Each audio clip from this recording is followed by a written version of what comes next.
मेरो चाहिँ फ्यान भइसक्यो आफ्ना आफन्तलाई देखाएर म उसको मान्छे हो भनेर बास गोरुको मासु यो गोरुको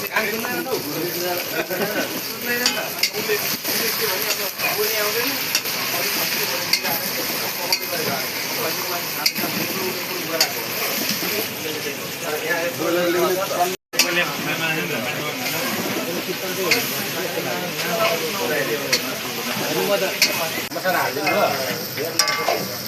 हालिदिनु भयो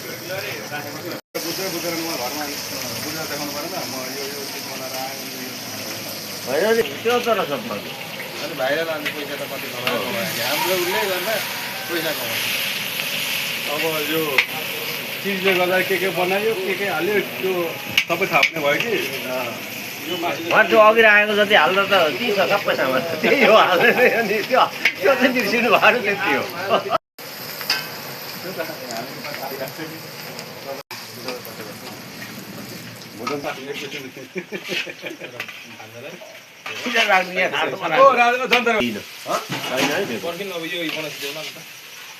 जन्तरा भाइ भुजा र चिउरा ल्याइदिनु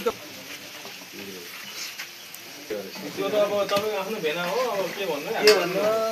अब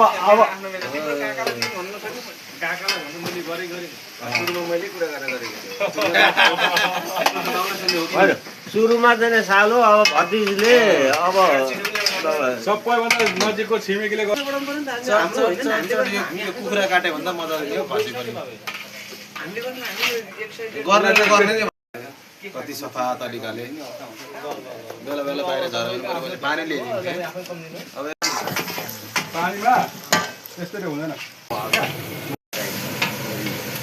एकदम भात खाँदा